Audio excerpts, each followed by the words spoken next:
नमस्कार दोस्तों, बहुत बहुत स्वागत है आप सभी का गवर्नमेंट एजुकेशन में। तो दोस्तों, इस वीडियो में हम एमपी जीके का पार्ट नंबर 9 देखने वाले हैं, जो आपके एमपी हाई कोर्ट के लिए इम्पोर्टेंट क्वेश्चन यहाँ पर हम देख रहे हैं। और इसमें जो क्वेश्चन है उसमें एक्सटर्नल इन्फॉर्मेशन है वो भी हम देख रहे हैं, जिससे रिलेटेड आपसे क्वेश्चन पूछे जा सकते हैं। तो इससे पहले कि अगर आप वीडियो देखना चाहते हो तो यहाँ पर एक आई का बटन आ रहा होगा, उस पर क्लिक करके आप देख सकते हो। सारी वीडियो की प्लेलिस्ट आपको मिल जाएगी। इस वीडियो की पीडीएफ आप डाउनलोड कर सकते हो टेलीग्राम ग्रुप से, लिंक आपको डिस्क्रिप्शन में मिल जाएगा, तो वहाँ से आप इस वीडियो की पीडीएफ डाउनलोड कर पाओगे। और बाकी मैथ्स और रीजनिंग के भी वीडियो आपको जो है वो लिंक डिस्क्रिप्शन में मिल जाएगी, तो वहाँ से आप सारे एक साथ देख पाओगे। ओके, तो क्वेश्चन आपको ज़्यादा से ज़्यादा जो है वो क्वेश्चनों की प्रैक्टिस करनी है, रिवीजन करना है, जिससे आपकी जो है वो कभी भी कोई भी सिली मिस्टेक ना हो पाए। ओके, तो चलिए हम स्टार्ट करते हैं। देखिए, पहला क्वेश्चन है यहाँ पर, भारत के लौह पुरुष के नाम से कौन जाना जाता है? सुभाष चंद्र बोस, बाल गंगाधर तिलक, बात की जाए तो चंद्रशेखर आजाद और सरदार वल्लभ भाई पटेल। तो इसका आंसर हो जाएगा हमारा डी ऑप्शन, सरदार वल्लभ भाई पटेल। सरदार वल्लभ भाई पटेल को जो है वो लौह पुरुष के नाम से जाना जाता है, और इन्हीं को जो है वो सरदार सरदार की उपाधि जो है वो किसके द्वारा दी गई थी? सरदार की उपाधि जो है वो बारदोली बारदोली महिलाओं द्वारा दी गई थी। बारदोली महिलाओं द्वारा दी गई थी। बारदोली में जो है वो सत्याग्रह किया गया था 1928 में, तो वहाँ की महिलाओं द्वारा जो है इनको सरदार की उपाधि दी गई थी। सुभाष चंद्र बोस की बात की तो उन्होंने 1938 में जो है वो कांग्रेस का अधिवेशन किया था, और 1939 में भी किया था त्रिपुरी अधिवेशन। तो ये दोनों ही चीज़ याद रखना है। उसके बाद जो है इन्होंने फॉरवर्ड ब्लॉक की स्थापना की थी, और इन्होंने जो है वो 1939 में जो है वो इस्तीफा दे दिया था इंडियन नेशनल कांग्रेस से।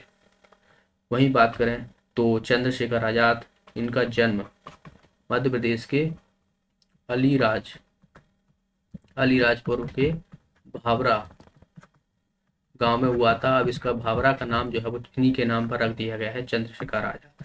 तो ये आपसे पूछा जाता है कई बार, याद रखना है। इन्होंने अपने आप को आज़ाद जो है वो कहा था, और इलाहाबाद के अल्फ्रेड पार्क में जो है इन्होंने अपने आप को गोली मारकर जो है वो ये शहीद हो गए थे अंग्रेजों को बिना लगाए। ओके, तो इन सबको आपको याद रखना है। वहीं बात करें तो बाल गंगाधर तिलक, बाल गंगाधर की बात की जाए तो लाल बाल पाल यानी लाल बहादुर शास्त्री, ठीक है, बाल गंगाधर तिलक। और तो ये जो है वो गरम दल के जो है वो नेता थे। जो इंडियन नेशनल कांग्रेस है तो उनका जो है वो विभाजन हुआ था नरम दल और गरम दल में, तो ये नरम दल के नेता रहे थे।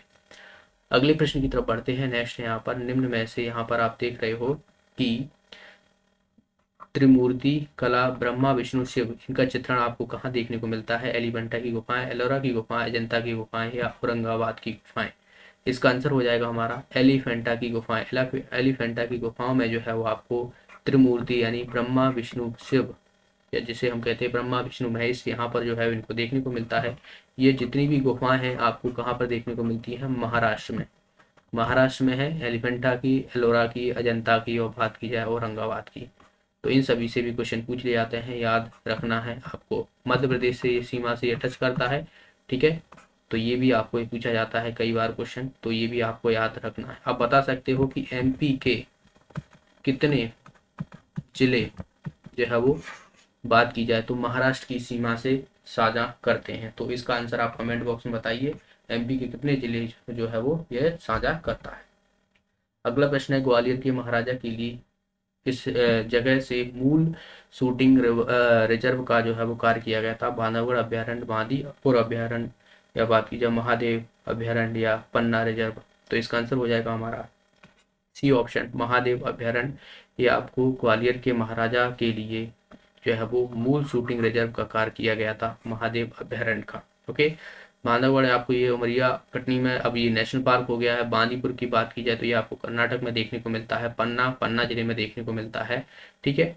तो ग्वालियर की अगर हम बात करें तो ग्वालियर से काफ़ी इंपोर्टेंट फैक्ट देखने को मिलते हैं। रानी लक्ष्मीबाई की समाधि आपको वहीं पर देखने को मिलेगी, रानी लक्ष्मीबाई की समाधि। मध्य प्रदेश का पहला फर्स्ट मेडिकल कॉलेज भी आपको वहीं पर देखने को मिलेगा, जिसका नाम है गजराजा राजे मेडिकल कॉलेज है, जो कि आपको ग्वालियर में देखने को मिलेगा, ठीक है। यहाँ पर आपको घाटी गांव अभ्यारण्य है, तो ये भी आपको कहाँ पर देखने को मिलेगा।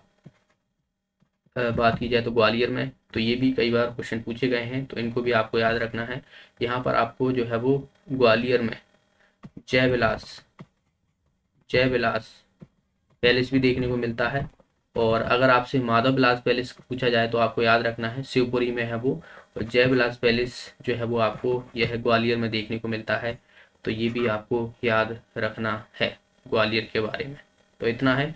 यहाँ पर जो है वो ड्रोन मेला जो है वो आयोजित किया गया था, जो कि बात की जाए तो जो उड्डयन मंत्री हैं ज्योतिरादित्य सिंधिया, उनके द्वारा जो है वो आयोजित किया गया था ड्रोन मेला, जो MITS कॉलेज में जो है वो आयोजित किया गया था। तो इतना आपको याद रखना है ग्वालियर के बारे में। अगले प्रश्न की तरफ बढ़ते हैं। नेक्स्ट है यहाँ पर रानी रूपवती मंडप कहाँ स्थित है। रानी राजनगर, देवगढ़ या मांडू। रानी रूपमती मंडप, यह आपको पूछ लिया है। रानी रूपमती महल ये आपको देखने को मिलता है मांडू में। इसका आंसर हो जाएगा हमारा डी ऑप्शन। मांडू को जो है वो सिटी ऑफ जॉय के नाम से जानते हैं। सिटी ऑफ जॉय मतलब आनंद की नगरी, आनंद की नगरी के नाम से जानते हैं। यह धार जिले में जो है पड़ता है। यहीं पर आपको जो है वो असरफी महल हो गया, रानी रूपवती महल हो गया, हिंडोला महल हो गया, ठीक है, जहाज महल हो गया, ये सब आपको जो है वो मांडू जिले में देखने को मिलते हैं। तो याद रखना है रानी रूपवती महल, असरफी महल, हिडोला महल, जहाज महल, ये सब आपको मांडू में देखने को मिलेंगे। इसे सिटी ऑफ जॉय का जो है वो दर्जा देखने को दिया गया है। अगला प्रश्न है सत्यार्थ प्रकाश जो है वे किसके द्वारा लिखी गई है। दयानंद सरस्वती, गोपाल कृष्ण गोखले, विवेकानंद या एनी बेसेंट। तो इसका आंसर हो जाएगा हमारा ए ऑप्शन। दयानंद सरस्वती द्वारा जो है सत्यार्थ प्रकाश की जो है वो लिखी गई है। इन्होंने बात की जाए तो आर्य समाज की भी स्थापना की। आर्य समाज की स्थापना भी जो है इनके द्वारा की गई थी, दयानंद सरस्वती। आपसे पूछ ले जाए कि ब्रह्म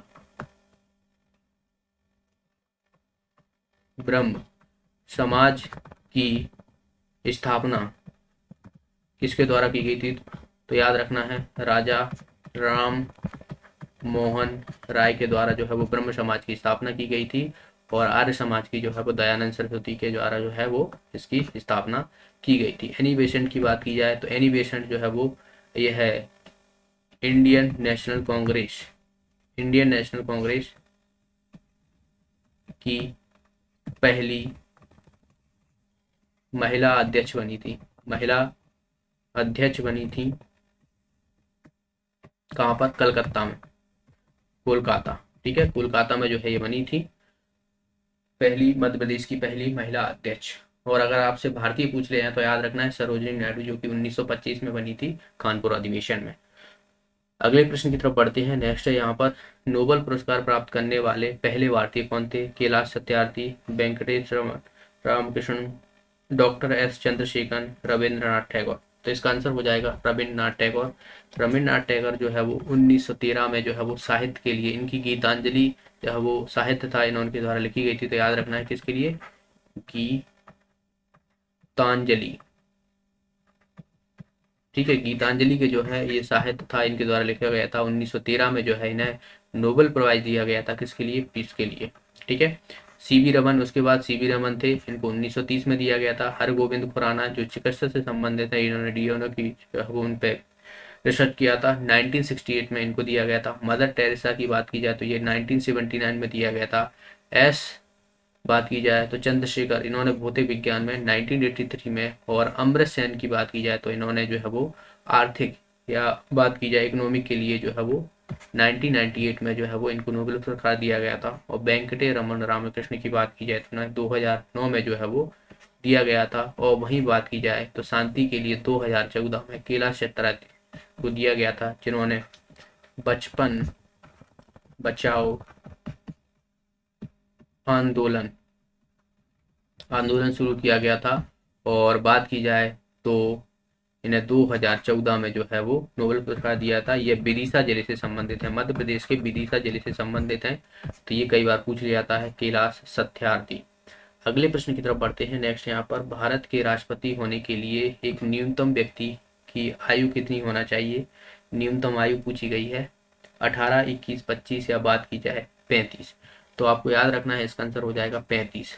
आपको गवर्नर, राज्यपाल लिख देता हूँ, राज्यपाल, ठीक है, राष्ट्रपति, इन दोनों के लिए ही जो है वो 35 वर्ष होनी चाहिए मिनिमम आयु, ठीक है। वहीं आपसे राज्य सभा के सदस्य की आपसे पूछ लिया है, सदस्य की आयु कितनी होना चाहिए, तो आपको रखना है 30 वर्ष। और वहीं लोकसभा की आपसे पूछ लिया है, लोकसभा के सदस्य बनने के लिए कितनी आयु होना चाहिए, तो 25 वर्ष। तो ये कई बार जो है वो क्वेश्चन पूछ लिया जाता है। राष्ट्रपति की आपसे सैलरी पूछ ली जाए, सैलरी जो रहती है इसकी वो कितनी रहती है, 5 लाख, 5 लाख रुपए जो रहती है वो मंथली सैलरी रहती है राष्ट्रपति की, ठीक है। लोकसभा, राज्यसभा के लिए 30 वर्ष, लोकसभा के लिए 25 वर्ष। जो प्रेसिडेंट है उसका जो आर्टिकल है 52 से लेकर 62 तक रहते हैं। वहीं बात की जाए तो सरला, सरला करके आपको याद रखना है, सा से संसद, रा से राज्यसभा, ला से लोक सभा। तो इसके लिए 79, 80 और 81 यह इनके आर्टिकल हैं, ठीक है। संसद के लिए आर्टिकल होता है 79, राज्यसभा के लिए 80 और लोकसभा के लिए जो है वो 81 जो है वो यह लोकसभा का आर्टिकल है। तो ये आर्टिकल भी आपको याद रखना है, कई बार जो है वो क्वेश्चन पूछ लिया जाता है। लोकसभा को भंग किया जा सकता है, इसे भंग किया जा सकता है, लेकिन राज्यसभा को भंग नहीं किया जा सकता, इसे हम उच्च सदन बोलते हैं। उच्च सदन जो है वो किसको कहा जाता है, राज्यसभा को कहा जाता है। वहीं लोकसभा को जो है वो निम्न सदन कहा जाता है, निम्न सदन कहा जाता है, ठीक है। अगर आपसे कभी भी ये पूछा जाए कि लोकसभा का कार्यकाल कितना होता है, तो लोकसभा का कार्यकाल बिल्कुल भी नहीं होता है, सॉरी, राज्यसभा का कार्यकाल बिल्कुल नहीं होता है। लोकसभा का बात की जाए तो इसका जो है वो 5 वर्ष रहता है कार्यकाल, कार्यकाल जो रहता है इसका 5 वर्ष रहता है। राज्यसभा के सदस्यों का आपसे पूछ लिया है तो राज्यसभा के सदस्यों का कार्यकाल जो रहता है वो 6 वर्ष रहता है, ठीक है। तो अगर आपसे सीधा पूछा है कि राज्यसभा का कार्यकाल कितना होता है, तो उसका नहीं है। लेकिन अगर आपसे क्वेश्चन ऐसा पूछ लिया है कि राज्यसभा के सदस्यों का कार्यकाल कितना होता है, 6 वर्ष होता है। वहीं लोकसभा के सदस्यों का कार्यकाल बात की जाए तो 5 वर्ष होता है, या बात की जाए लोकसभा का जो कार्यकाल होता है वो 5 वर्ष होता है। इसे निम्न सदन कहते हैं, इसे भंग किया जा सकता है, लोकसभा को भंग नहीं किया जा सकता, इसे स्थायी सदन कहते हैं या उच्च सदन कहते हैं। तो इन सभी पॉइंटों को आपको याद रखना है। इसका आंसर हो जाएगा 35 वर्ष। अगला प्रश्न देखिए यहाँ पर, निम्न में से कौन सा संविधान संशोधन पंचायत राज संस्था से संवैधानिक दर्जा देता है, 72, 73, 74 या बात की जाए 75। तो संविधान को आपको पता है 11वां अनुसूची में जो है वो ये बात की गई है, 11वां अनुसूची जोड़ी गई थी, वो बात की जाए 13वें संविधान संशोधन में इसका जो है वो बखान है, जिसमें पंचायत राज जो है वो संस्था जो है आपको दी गई थी। ये 3 पंचायत राज जो होती है वो 3 वेस्ट होती है, जिसमें आपको जिला, ग्राम और बात की जाए आपको जो ब्लॉक लेवल, ठीक है। तो ये जो है 3 स्तरीय जो है वो पंचायती राज व्यवस्था जो है वो भारत में है। और यह आपको 73वां संविधान संशोधन है, उसमें जो है इसको किया गया। 73वां संविधान संशोधन जो हुआ था 1992 1993 में देखने को मिला था, ठीक है। पहला जो संविधान संशोधन हुआ था, अगर आपसे पूछ लिया पहला संविधान संशोधन ये कब हुआ था, 1951 में हुआ था, जिसमें जो है वो 9वीं अनुसूची जोड़ी गई थी, अनुसूची जोड़ी गई थी 9वीं अनुसूची। पहला संविधान संशोधन 1951 में हुआ था, याद रखना है, ठीक है। 42वां संविधान संशोधन आपको जो है ये कब देखने को मिला था, 1976 में, ठीक है। 44वां आपसे पूछ लिया है तो 44वां 1978 में जो है वो देखने को मिला था, इसे मिनी कॉन्स्टिट्यूशन कहते हैं, ठीक है। तो ये सभी पॉइंट हैं आपको याद रखना है, जो कि काफी इम्पोर्टेंट हैं। और भी संविधान संशोधन है, जैसे कि आपको 61वां संविधान संशोधन है, 61वां संविधान संशोधन, जिसमें क्या बोला गया है कि जो मतदाता है, मतदान देने की आयु कितनी कर दी गई थी, 21 से 18 वर्ष कर दी गई थी। तो 21 से 18 वर्ष जो है वो 61वां संविधान संशोधन हुआ था। कब हुआ था ये, 1989 में हुआ था। उसमें जो है वो संविधान उसमें जो है वो मतदान देने की आयु 21 से 18 वर्ष कर दी गई थी। तो ये भी कई बार जो है पूछ लिया जाता है।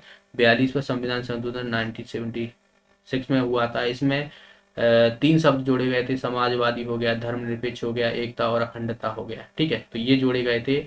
इसमें जो नीति निर्देशक के सिद्धांत है वो भी जोड़ा गया था। ठीक है, जो हमारा मौलिक कर्तव्य है 51 आर्टिकल है वो भी देखने को मिला था।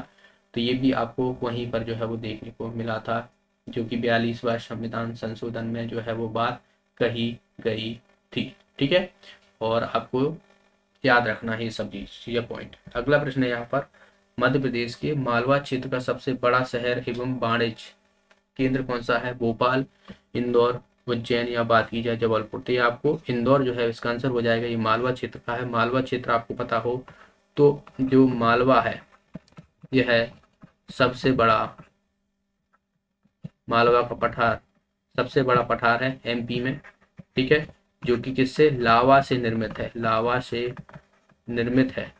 ठीक है, जहां पर काली मिट्टी पाई जाती है, काली मिट्टी।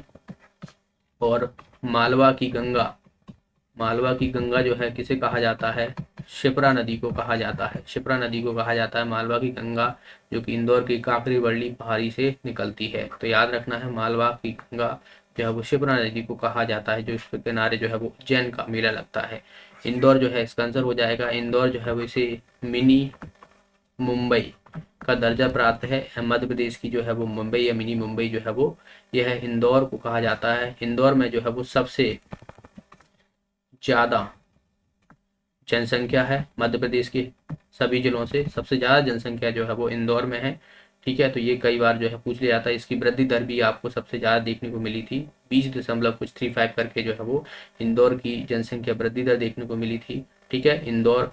और इंदौर में बात की जाए तो इंदौर जो है वो सबसे स्वच्छ शहर है, स्वच्छ शहर है। इसे water city, water plus city, water plus city का दर्जा भी दिया गया अभी करंट के हिसाब से, याद रखना है। भारत की पहली वाटर प्लस सिटी जो रही वो इंदौर है। तो ये भी आपको याद रखना है। स्वच्छ सर्वेक्षण की बात की जाए तो मध्य प्रदेश का इंदौर जो है वो सबसे जो है वो पहले स्थान पर आया भारत में। तो ये भी आपको याद रखना है। ठीक है, यहाँ पर आपको होलकर स्टेडियम देखने को मिल जाएगा इंदौर में। तो ये भी कई बार पूछ लिया होगा। पारसी क्लब हो गया, ये भी आपको देखने को मिलता है। ठीक है, होलकर स्टेडियम हो गया। अगले प्रश्न की तरफ बढ़ते हैं। नेक्स्ट यहाँ पर, यहीं पर आपको देखिए IIM एंड IIT, ये दोनों ही इंस्टीट्यूट आपको जो है वो इंदौर शहर में देखने को मिल जाएंगे। यहाँ पर आपको एक अभ्यारण्य है, राला मंडल अभ्यारण्य। यह एमपी का सबसे छोटा है, सबसे छोटा अभ्यारण्य जो है वो राला मंडल अभ्यारण्य, जो कि आपको इंदौर में देखने को मिलता है। चलिए अगले प्रश्न की तरफ बढ़ते हैं। नेक्स्ट यहाँ पर, मध्य प्रदेश का कौन सा बांध भारत का सबसे बड़ा जलाशय रखता है? मतलब जड़ के हिसाब से देखा जाए तो सबसे बड़ा, तवा बांध, इंदिरा सागर बांध, ये मान बांध या महेश्वर बांध। तो इसका आंसर हो जाएगा इंदिरा सागर बांध। ये आपको कहाँ पर देखने को मिलता है? खंडवा में देखने को मिलता है, जैसे ओमकारेश्वर बांध के नाम से भी जाना जाता है। तो भारत में सबसे ज्यादा जो जलाशय है एक तरीके से देखा जाए तो ये आपको इंदिरा सागर बांध में देखने को मिलता है। ठीक है, मध्य प्रदेश का वैसे सबसे बड़ा बांध कहा जाए तो ये आपको होशंगाबाद में तवा नदी पर देखने को मिलता है। लेकिन जल की दृष्टि से याद रखना है आपको, इंदिरा सागर बांध जो कि खंडवा में है, इसे हम ओमकारेश्वर बांध के नाम से भी जाना जाता है। ठीक है, यहीं पर खंडवा में आपको ओमकारेश्वर जो बात की जाए तो भगवान का प्लेस है, शिव जी के लिए जाना जाता है। तो ओमकारेश्वर जो है आपको खंडवा में ही देखने को मिलते हैं। तो ये सब आपको याद रखना है। अगले प्रश्न की तरफ बढ़ते हैं। नेक्स्ट है यहाँ पर, मध्य प्रदेश के हाई कोर्ट की शाखाएं हैं ग्वालियर, भोपाल, भोपाल और इंदौर, जबलपुर और भोपाल, इंदौर और ग्वालियर। तो जो मेन मेन या बात की जाए मुख्य मुख्य पीठ जो है वो कौन है? जबलपुर में, जबलपुर में है। फिर इसकी 2 शाखाएं जो है वो, एक आपको ग्वालियर में देखने को मिलती है और दूसरी जो है आपको इंदौर में देखने को मिलती है। इसकी स्थापना जो हुई थी 1946 में देखने को मिली थी जबलपुर में। ठीक है, और पहली और दूसरी बात की जाए तो ये इंदौर ग्वालियर में आपको जो है वो इसकी खंडपीठ देखने को मिलेंगी। तो इसका आंसर क्या हो जाएगा? हमारा 4th ऑप्शन हो जाएगा। भोपाल में नहीं है, भोपाल में अभी प्रस्तावित है, अभी बनी नहीं है। मेनली दो याद रखना है आपको, हरियाणा, ग्वालियर और इंदौर, जबलपुर में। जबलपुर में मेन इसकी जो है वो मुख्य पीठ है। अगले प्रश्न की तरफ बढ़ते हैं। नेक्स्ट यहाँ पर कौन सा पक्षी मध्य प्रदेश के राज्य का प्रतीक है, या बात की जाए मध्य प्रदेश का राजकीय पक्षी है। एशियन पैराडाइज, फ्लाई कैचर दूधराज, ग्रेट हॉर्नबिल, भारतीय रोलर या ग्रेट इंडियन बस्तर। तो इसका आंसर हो जाएगा हमारा फर्स्ट ऑप्शन दूधराज। आपको एशियन पैराडाइज फ्लाई कैचर जो है वो देखने को मिलता है। यह एमपी का राजकीय पक्षी है। ठीक है। अगर आपसे खेल पूछा जाए, एमपी का खेल कौन सा है, मलखम्ब। मलखम्ब है, जिसका जो है वो आपको उज्जैन में जो है वो इसकी यूनिवर्सिटी देखने को मिलती है। ठीक है। नदी पूछ ली जाए तो नर्मदा है। ठीक है, नदी नर्मदा हो गया। और पशु पूछ लिया जाए तो 12 सिंह है। 12 सिंह जो कि बिरली प्रजाति का जो है वो है। ठीक है। नदी और पुष्प पूछ लिया जाए, पुष्प सफेद लिली है। ठीक है। वृक्ष पूछ लिया जाए तो बरगद, बरगद है। मछली पूछ ली जाए तो महाशीर मछली है। ठीक है। और क्या बचा, खेल हो गया, नदी हो गया, पशु पक्षी पक्षी हो गया है इंडियन दूधराज ये। ठीक है। पुष्प हो गया, वृक्ष हो गया, ये वृक्ष है। ठीक है। मछली महाशीर हो गई। ओके, तो ये सभी आपको याद रखना है जो मध्य प्रदेश के। और आपसे पूछ लिया जाए कि जो मध्य प्रदेश का जो हमारा गान है, सबका साथी सबका दाता, इस तरीके से जो है ये गाना है, ये किसके द्वारा लिखा गया था, तो महेश श्रीवास्तव के द्वारा। महेश श्रीवास्तव जो कि एमपी का गान है। ठीक है। एमपी का गान है ये, आपको महेश श्रीवास्तव के द्वारा लिखा गया था। सबका दाता सबका साथी सबका यह संदेश है। ओके, अगले प्रश्न की तरफ हम बढ़ते हैं। नेक्स्ट है यहाँ पर कि बाज बहादुर का महल आपको ये कहाँ पर देखने को मिलता है, नारोद, मांडू, सोधानी, सोनधानी या सदुलापुर। तो इसका आंसर हो जाएगा हमारा मांडू में। मांडू में जो है ये बाज बहादुर का महल आपको देखने को मिलता है। तो इसका आंसर हो जाएगा हमारा फर्स्ट ऑप्शन। अगले प्रश्न की तरफ बढ़ते हैं। यहाँ पर पूछा गया है कि भारत का प्रथम वायसराय कौन था, लॉर्ड कैनिंग, लॉर्ड एलिंग, लॉर्ड जॉन लॉरेंस या लॉर्ड हार्डिंग्स। तो इसका आंसर हो जाएगा, बात की जाए, लॉर्ड कैनिंग। आपको याद रखना है RHBCM। ठीक है, आर। तो जो बंगाल का गवर्नर जो था वो रॉबर्ट क्लाइव था। ठीक है, बंगाल का। और फिर बंगाल का जो गवर्नर बना था, बंगाल का गवर्नर जो बना था वो आपको वॉरेन हेस्टिंग था। ठीक है। फिर आपको भारत का गवर्नर जो बना था, गवर्नर जनरल जो था वो लॉर्ड विलियम बेंटिंग था। ठीक है। कैनिंग जो था वो वायसराय था। फिर बात की जाए स्वतंत्र भारत का गवर्नर जनरल वो बना था, वो माउंटबेटन बना था। और भारत का स्वतंत्र भारत का भारतीय पहला और आखिरी जो गवर्नर थे वो थे राजगोपालाचार्य। तो ऐसे करके आप आ सकते हो तो RHBCM। ठीक है। तो बंगाल का गवर्नर पहला रॉबर्ट क्लाइव। ठीक है। बंगाल का गवर्नर जनरल वॉरेन हेस्टिंग। ठीक है। भारत का गवर्नर ये आपको लॉर्ड विलियम बेंटिंग। ठीक है। वायसराय आपसे पूछे थे तो लॉर्ड कैनिंग। ठीक है। और स्वतंत्र भारत की बात की जाए तो लॉर्ड माउंटबेटन गवर्नर जनरल था। और भारतीय थे जो कि राजगोपालाचार्य थे। तो यहाँ पर इसका आंसर हो जाएगा, भारत का प्रथम वायसराय जो था वो था लॉर्ड कैनिंग। अगला प्रश्न है यहाँ पर, मेघदूत जो है ये किसके द्वारा लिखी गई थी, ये नाटक है। ठीक है। मेघदूत जो है ये क्या है, नाटक है। कालिदास, तुलसीदास, भाषा या भैरव। तो इसका आंसर हो जाएगा हमारा कालिदास। आसान सा प्रश्न है, कई बार जो है क्वेश्चन पूछा जाता है। मेघदूत जो है वो ये है कालिदास के द्वारा लिखित है। ठीक है। आपसे पूछ लिया है कि पंचतंत्र ये किसके द्वारा, विष्णु शर्मा के द्वारा जो है वो पंचतंत्र लिखा गया है। पंचतंत्र की जो बुक है आपने कई बार पढ़ी होगी बचपन में। तो पंचतंत्र जो है वो विष्णु शर्मा के द्वारा लिखी गई है। ठीक है। तो सत्यार्थ प्रकाश आपसे पूछ लिया है, सत्यार्थ प्रकाश ये किसके द्वारा, तो ये दयानंद सरस्वती के द्वारा, सरस्वती के द्वारा लिखित है, दयानंद। तो ये भी आपको याद रखना है। अगले प्रश्न की तरफ बढ़ते हैं। यहाँ पर पूछा गया मध्य प्रदेश के किस जिले में प्रौद्योगिकी भारतीय प्रौद्योगिकी संस्था यानी आईआईटी और भारतीय प्रबंधन संस्था यानी आईआईएम, ये आपको कहाँ देखने को मिलता है? तो अभी इसी वीडियो में मैंने आपको बताया था कहाँ पर है, इंदौर में है। तो इसका आंसर हो जाएगा हमारा डी ऑप्शन, इंदौर में आपको गणेश गणेश जी का जो है वो मंदिर भी वहीं पर आपको देखने को मिलता है, जिसे हम गणेश गणेश जी के नाम से जानते हैं। ठीक है, तो ये भी आपको याद रखना है। शीश महल हो गया, शीश महल हो गया, और जो जो खान पैलेस है, खान पैलेस, लाल बाग पैलेस, सॉरी, लाल बाग पैलेस, ये आपको कहाँ पर देखने को मिलता है? इंदौर में देखने को मिलता है। और ये किस नदी के किनारे है? नदी का नाम याद रखना है, खान नदी, खान नदी। तो ये कई बार जो है क्वेश्चन पूछ लिया जाता है। खान नदी के किनारे जो है वो लाल बाग पैलेस है। रजवाड़ा, रजवाड़ा, रजवाड़ा आपको देखने को मिलता है, ये भी इंदौर में देखने को मिलता है। ठीक है, तो ये भी आपको याद रखना है। इंदौर जो है वो काफ़ी इंपॉर्टेंट शहर है, मध्य प्रदेश की औद्योगिक दृष्टि से इंपॉर्टेंट। अगले प्रश्न की तरफ बढ़ते हैं। नेक्स्ट है यहाँ पर, कौन सा प्रकार का कटाव है जो मध्य प्रदेश की नदियों में से मिट्टी जो गहरे नाले का गठन करती हैं और ऊपरी परत को हटा देती हैं? स्तरीकृत कटाव, नाली कटाव, छदर कटाव या नाले कटाव? इसका आंसर हो जाएगा हमारा गली इरोशन या नाली कटाव बोलते हैं। यह सबसे ज्यादा आपको चंबल नदी के द्वारा देखने को मिलता है, चंबल नदी। ठीक है, चंबल नदी जो कि कहाँ से निकलती है?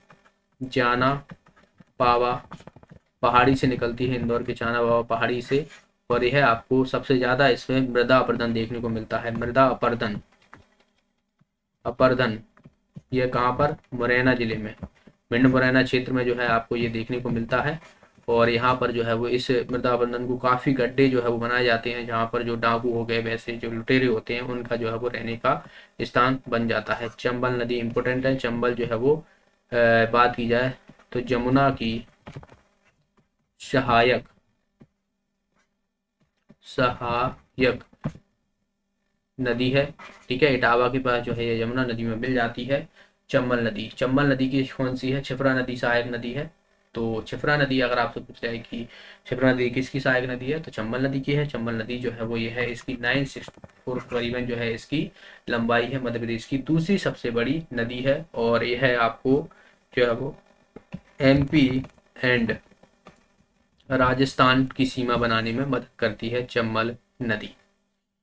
अगला प्रश्न देखिए यहाँ पर, इनमें से कौन सा भोपाल में स्थित नहीं है विश्वविद्यालय? पूछा गया है। बरकतुल्ला विश्वविद्यालय, राजीव गांधी टेक्निकल विश्वविद्यालय जिसे हम आरजीपी भी बोलते हैं, रानी दुर्गावती विश्वविद्यालय या राजा भोज ओपन विश्वविद्यालय? तो इसका आंसर हो जाएगा हमारा सी ऑप्शन। ये है आपको जो है वो जबलपुर में देखने को मिलता है, जबलपुर में देखने को मिलता है। ठीक है, रानी दुर्गावती विश्वविद्यालय जबलपुर से काफ़ी इंपॉर्टेंट फैक्ट है, याद रखना है। जबलपुर सबसे ज़्यादा तो यहाँ पर साक्षरता दर है, साक्षरता दर जो है वो सबसे अधिक यहीं पर देखने को मिलती है। 81.1% जो है वो साक्षरता दर है। मतलब आपको यहाँ पर सबसे ज़्यादा पढ़े लिखे देखने को मिलते हैं जबलपुर में। जबलपुर जो है वो यहाँ पर नर्मदा नदी के किनारे है। यहाँ पर भेड़ा घाट आपको देखने को मिलता है। यहाँ पर धुआंधार जल प्रपात देखने को मिलता है, जो कि किसके द्वारा? नर्मदा नदी के द्वारा जो है वो बनाया जाता है। ठीक है, यहाँ पर मदन महल आपको देखने को मिलता है, मदन महल, यह भी आपको जो है वो कहाँ पर? जबलपुर में देखने को मिलता है। हाईकोर्ट भी आपको दवनी देखने को मिलता है यहाँ पर। इसे हम न्यायिक, न्याय की राजधानी, राजधानी के नाम से जानते हैं। ठीक है, संस्कारित की राजधानी के नाम से भी जानते हैं, न्यायिक राजधानी के नाम से जानते हैं। जबलपुर में आपको ये सब चीज़ें देखने को मिलती हैं।